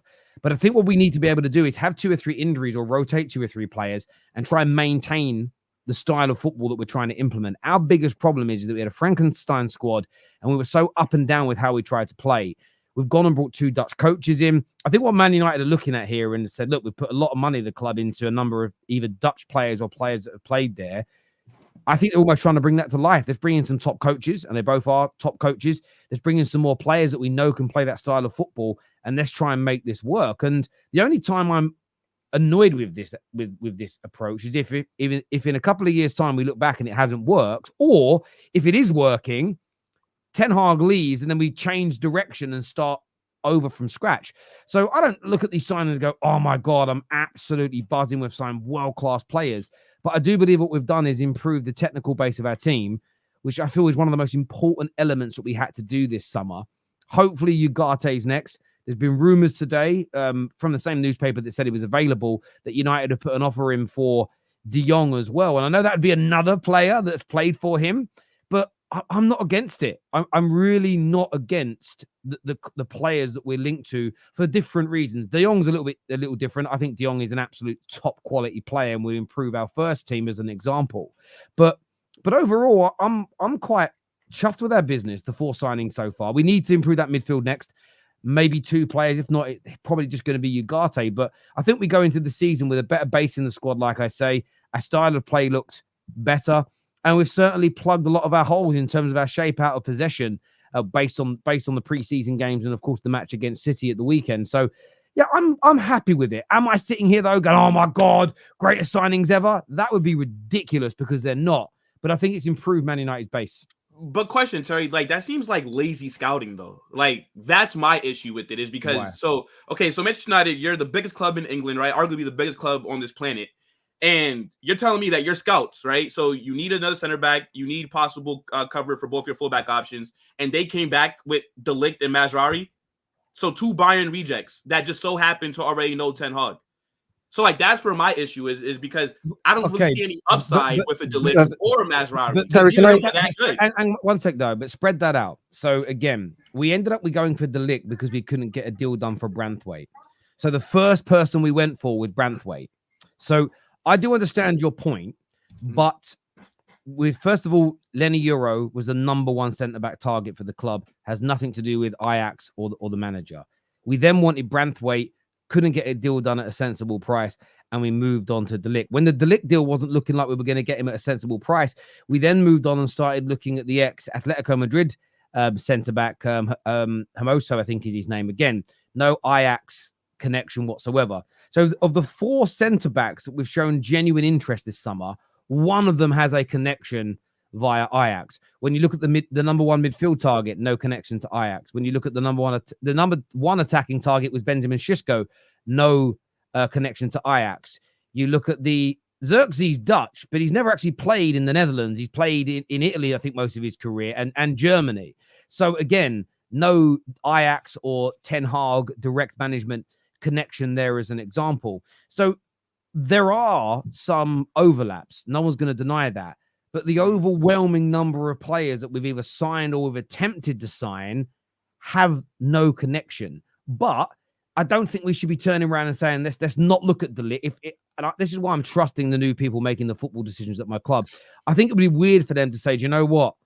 Let's cross these 3 players off, even though we believe they're good enough, because we don't want the bad PR online that they're Ajax-based players. That, for me, is not a concern now when the vast majority have not got an Ajax connection in any capacity. Yeah, but then the squad that you're actually so the play. Okay, so I get the links, right? But then we also got to look at where the money is actually being spent. Like I swear I saw a report the other day that United have basically spent about $250 million, so 250 million on former Ajax players that Ten Hag has had. And again, I don't necessarily mind that they did know him from Ajax or he did manage them. My thing is, I just don't think that they're good enough. Like, so that's what I'm saying. It's just lazy scouting. It's like, okay, well, De Ligt's not one of that Bayern, neither is Mazraoui, but they both know Ten Hag, so let's just go get them. Like, that's kind of what that comes across as. Yeah, but I think that's you not reading about Man United. I think that's you not doing I get how that looks from the outside in, but that's not I mean, over 77,000 Bayern Munich fans signed a protest for him not to be sold. So to say that De Ligt was not wanted by Bayern Munich, their fan base are absolutely fuming that he has been allowed to leave. Like the other weird narrative that I thought was true, that he was dropped for Eric Dyer last season. I think it was said on the Overlap. All the Overlaps posts about that have now had community notes on X because it's fundamentally not true. Eric Dyer started 3 games, I believe it was, over him last season. And 2 of those is when he was out with a very, very minor injury. So there's a lot of things that get created that aren't necessarily true. You are right. We spent far too much money on the ex-Ajax players. Of that $250 million, over a third of it goes on to one player in Anthony, which was ridiculous because we've already admitted that mistake as a football club. We valued him as a football club at 25 million and ended up spending 90 million pounds on him, which is absolutely ridiculous. The difference being now, though, is that we have, in my opinion, highly qualified football decision makers. So what I'm not going to do in the short term is because this is the problem. Loads of new things are happening at the club, but you're always going to have overlap because not everything we did in the past was wrong. And not everything that was wrong in the past that you then see done now means it's wrong. I think for me, you have to I'm giving a clean slate to this to see how it works, how we improve, how we play football next season. I don't necessarily think this is our recruitment team and our new director of football, Omar Barada and co, saying, really stuck on who we should buy. Do you know what? This is go and find an Ajax player. I don't think it's as simplistic as that, personally. Sorry, Dio, you were going to say something, mate. No, I was just going to say, like, there's context to all of this. Like, to sit and say it's lazy scouting or it's this, I think you have to look at the context of where Manchester United is at and what they're trying to do. When Arsenal was rebuilding, we had to get players like Dani Ceballos, we had to get players like William on loan come in. We had to do certain things. There's certain things you do when you're rebuilding afresh. Now, De Ligt is not a horrible player. This whole idea that he's whack is a lie.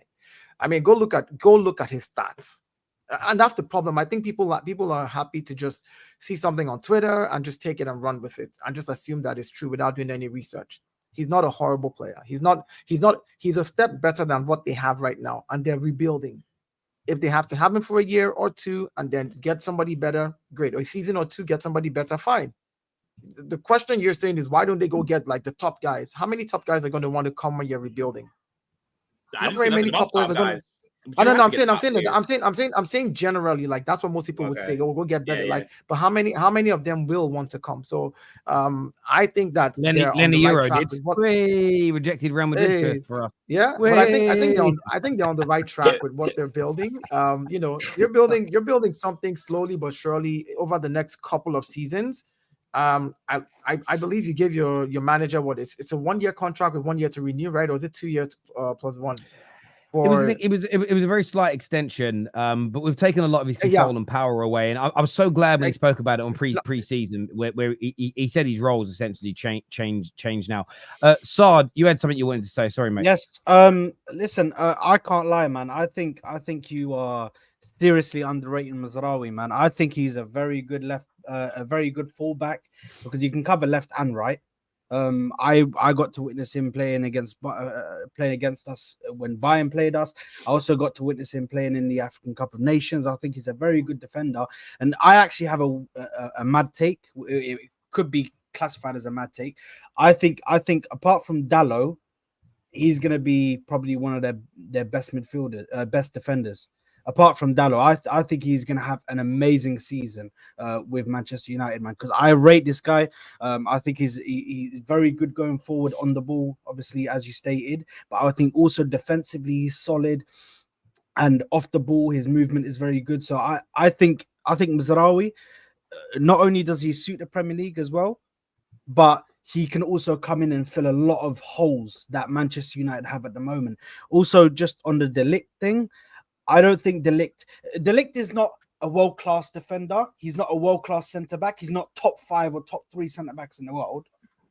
but I still think he's a top 10 centre back. I still think he's a very good centre back, and can be utilized for Manchester United, especially coming in. Obviously, if Lenny Euro and Martinez are their starting centre backs, then him coming on as a backup option or a different option if they want to tackle a different game.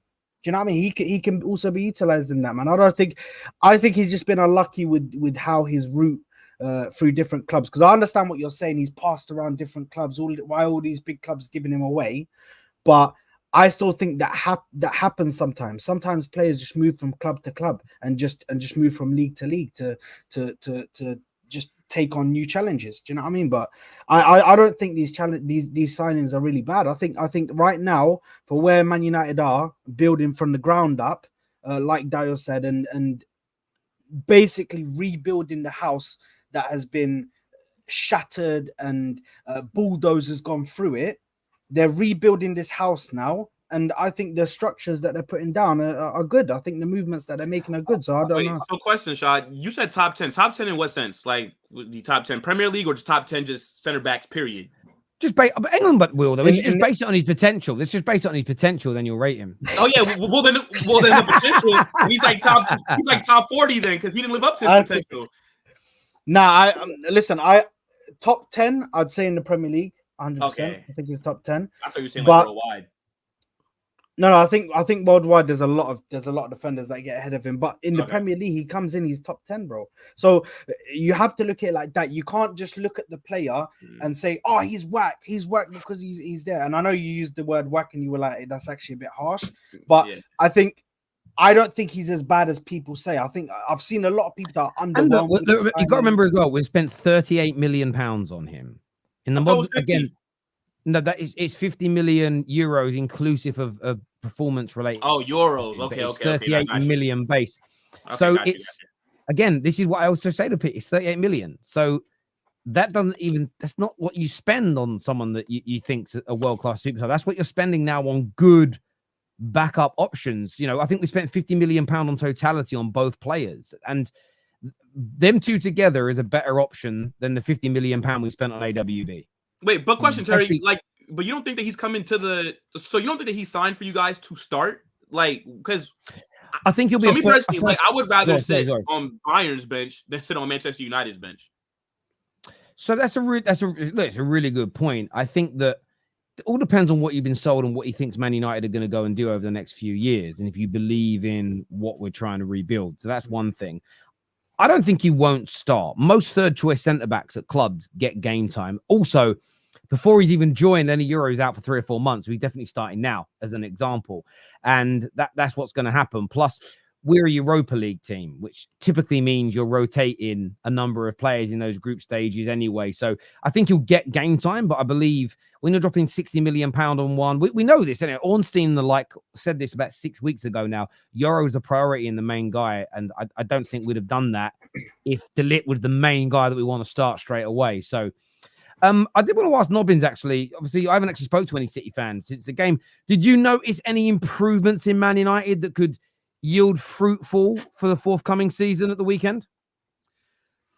To be honest, I thought United probably edged that game, to be honest. I thought they were slightly the better team, to be fair.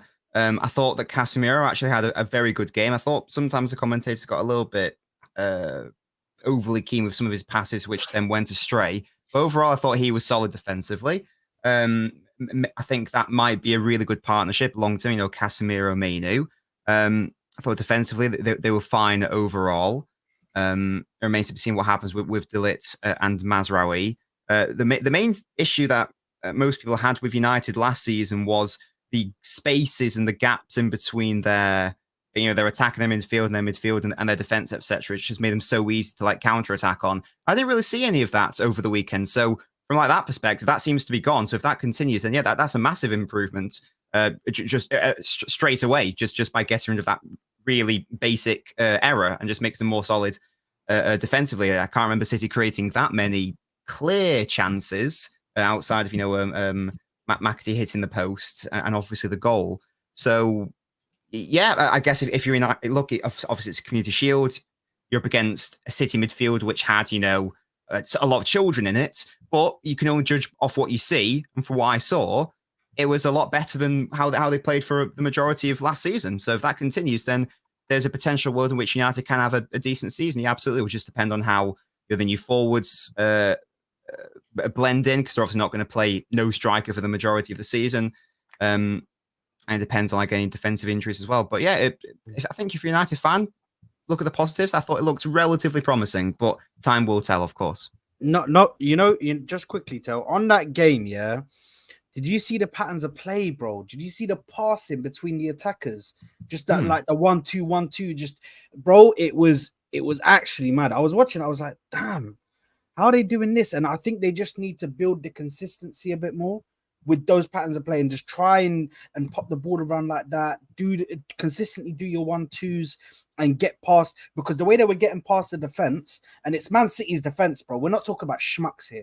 They're not playing like Watford or freaking Leeds Tottenham. Or something like this, or Tottenham, whatever you want to say. They're not playing schmucks. This is Man City, so these are world class defenders, and they're just popping the ball around them effortlessly, and it looked very good. I just think they need to build on the consistency of doing that. And Rashford, the less said about him, the better. I think I don't understand where he goes from here. Listen, he was a top talent when he came in. It's now an all-time low. I think for his sake and for his footballing ability, he needs to go somewhere else. He needs a new adventure. He needs a new experience. He needs something. He needs a new challenge. That's what he needs. Because he might do.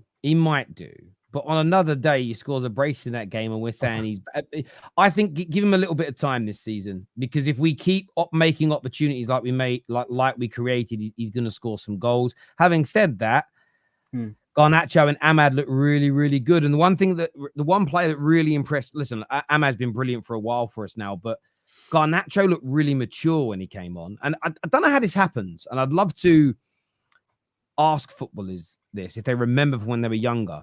And I hope this is a season for him. You sometimes get players. I remember Vinicius Jr. did it like 3, maybe 4 years ago now. People weren't even passing to him in the Real Madrid team. He was so inconsistent. He wasn't delivering. And then ends one season, starts the next campaign, and over the course of like 2 months, just grows up and starts delivering. And I watched him come on, and he wasn't just trying to score.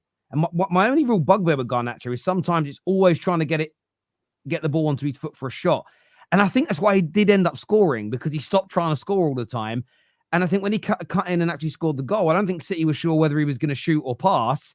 And that led to there being a little bit more space. So, look, I appreciate what you all say. We've got a long way to go. And the problem is sometimes I once went like 6 months without eating carbohydrates when I was training back in the day. I did it as a bit of a challenge. And I ate some roast potatoes. And I'm telling you, when I was eating them, it tasted like cake. When you starve yourself of something, it was a basic roast potato, but honestly, it was like I was eating the nicest cake in the world. I've never tasted anything as nice as that in my life. And that's because I've starved myself of carbohydrates for like 6 months. I feel that Man United fans shouldn't get carried away. And even rival fans watching, you'll be like, hang on, this looks really good. That's because you're used to seeing Man United play really crap football. That doesn't mean we weren't good at times at the weekend. Some of our approach play was really good. But I think we've got to keep our feet on the ground. We really, that's my only hope, that we don't start getting carried away as a fan base. What I will say, though, is that we kick off the season this Friday for the first time in a long time. I'm excited about watching the Man United game. And I'm really honest about my club to a point where a lot of United fans don't fuck with me, because they're like, oh, you don't say enough positive things about us. I've watched every Man United game that I can remember in the last 2 to 3 decades. And it's the first time, the last year and a half was the first time I've gone through a period where I was dreading most football matches. To be excited about a game again just fills me with a little bit of joy. And I suppose that's what football's about. You should always look forward to watching your team play, really. So let's see what happens. Super chat here from Alex. Sorry, what's up? No. Just some breaking news from a reporter, Sam C, who said that apparently Bournemouth have joined a race. Well, there's no really a race now to sign Eddie Nketiah as the replacement for Dominic Solanke. Well, that makes sense. Sam C, who works for the United Stand. I don't know. I don't know who Yeah, who this I think guy that's is. him, yeah. Sam C reports. Yeah. Yeah. I think this guy In is. fairness, he's really, really credible. I don't know how he knows who he knows, but I've had a number of he's actually very good. That's Eddie Nketiah's Alex, level. Eddie here. Alex here says he flopped at Bayern, so 79,000 fans signed a petition to keep him. If he was that bad, wouldn't they want him to leave if he's that bad?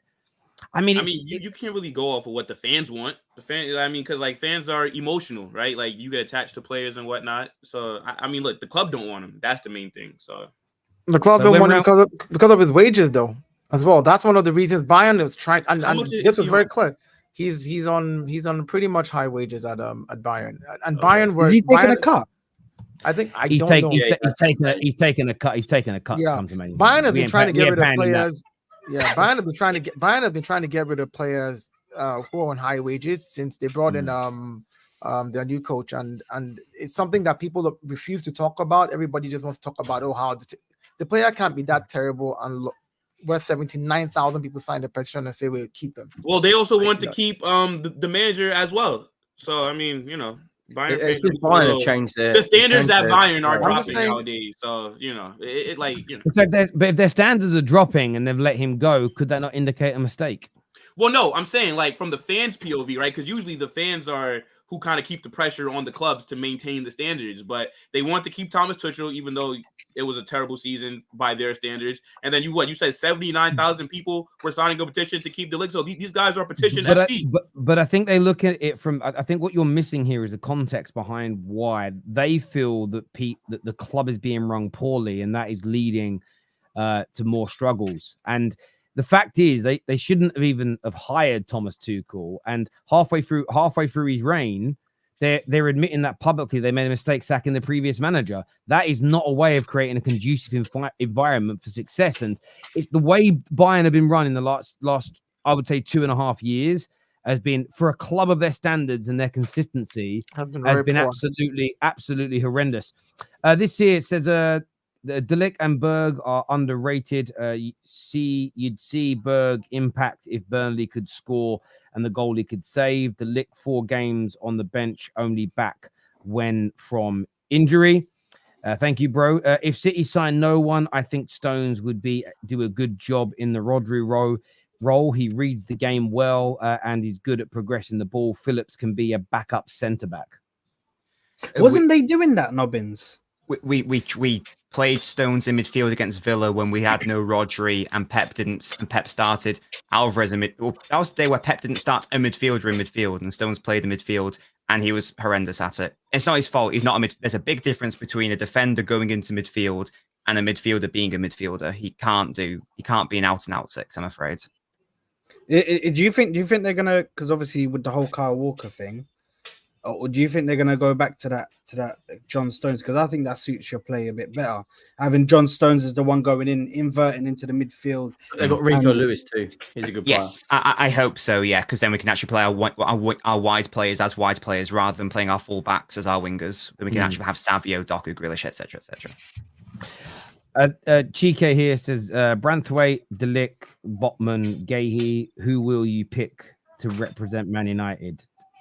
If I had to pick one of those players, if I had the choice and the magic wand,